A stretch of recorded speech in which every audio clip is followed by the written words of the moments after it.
It's not exactly a secret that I'm a big fan of shotguns, so I have a difficult time looking at them objectively. And don't let anybody kid you, size does matter. So today we're going to be diving deeper into the Corvas, the ARC shotgun.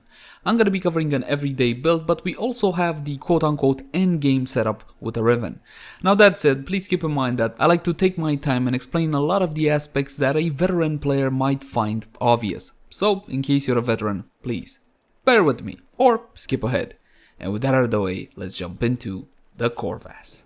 Let's begin by having a quick look at how the weapon handles without any mods equipped. The Corvas is a shotgun, yes, an arc shotgun, and you got two fire modes on this puppy. You can rapid fire the weapon like so.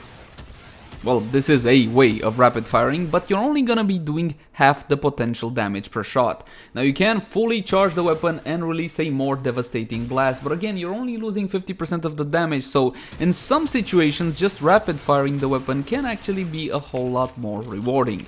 And you only got 25 shots in a clip, and that's pretty much it. Let's jump into stats to see precisely what we're dealing with.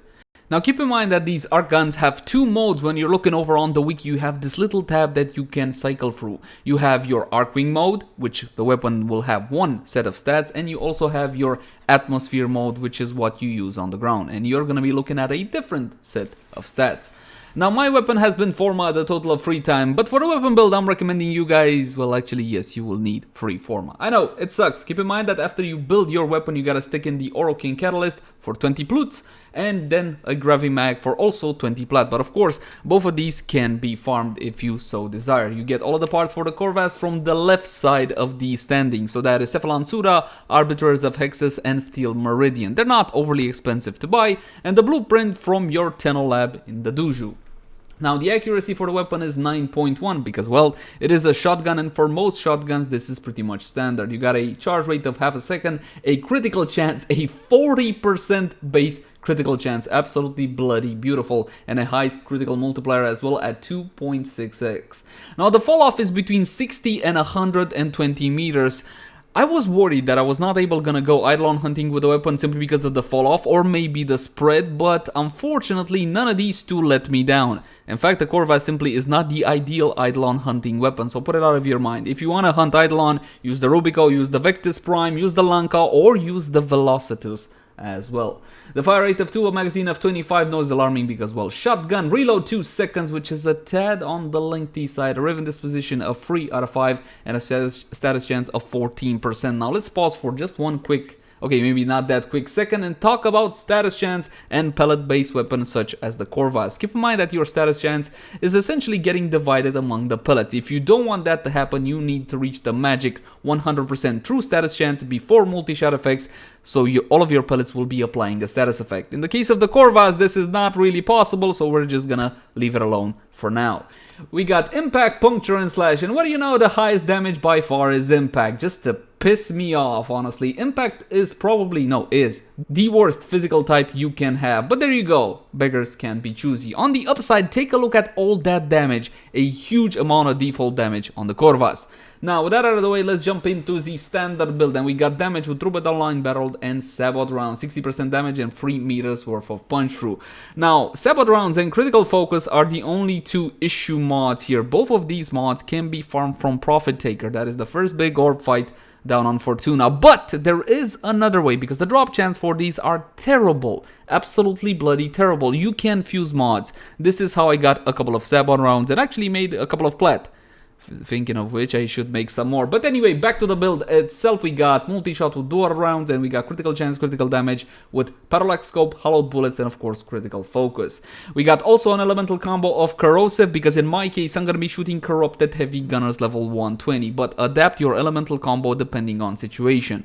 In the case of the Corvas, and because of how status chance works on pellet based weapon, we're gonna go for the 120 mods, not the 60 mods, because even if I go 60 and I increase my status chance, I'm still not going to be able to reach that magic 100%, not even with all the 4 60 mods, so it still gets divided among the pellets. Better go for the 120 and just get the biggest wallop worth of damage that you can. And take a look at that wallop, 8.7k corrosive. So we're going to be testing the weapon out like this and see if it performs.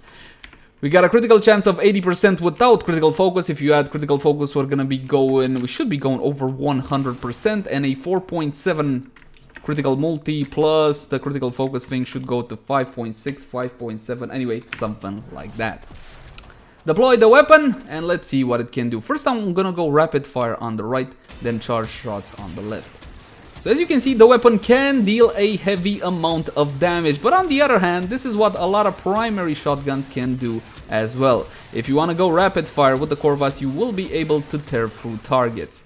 But to be honest, for a shotgun, I was expecting just a tad more. So let's try charge shots next. That is a single shot, and it took about, that is roughly 35-ish% of a corrupted heavy gunners level 120. Now keep in mind that no armor has been stripped from these targets, alright? The corrosive is dealing, however, 75% more because of the ferrite armor on the gunners.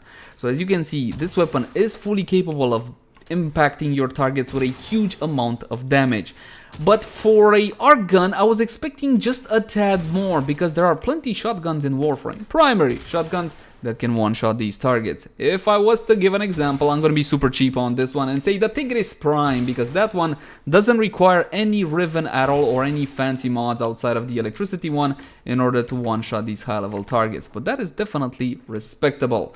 Now with that out of the way, let's talk about ammo. Here's the issue with these bloody arc guns, or what most people complain about. The fact that you are limited by your ammo. I got 1 minute 30 seconds now cooldown simply because I used roughly half of the ammo on the Corvus. If you use mods to increase the amount of ammo you have, you're also going to be kind of increasing the uptime of the weapon. And there's one trick that you can use as well. What is he? Carrier Prime. Yes, while the converts ammo pickups into ammo for equipped weapon after 2 seconds does not work. However, the increased ammo capacity by 25% does work. So you can simply increase your uptime just by using ammo case. Or you can use ammo chain on the Corvus and you can get a bit more uptime like that. Now that out of the way, we also have Rivens for our arc guns, and I have a couple to test, and this would be the one I enjoyed the most. The Corvus Visicron with damage and critical chance. Roll 20 times. Thank you very much for loaning me this one.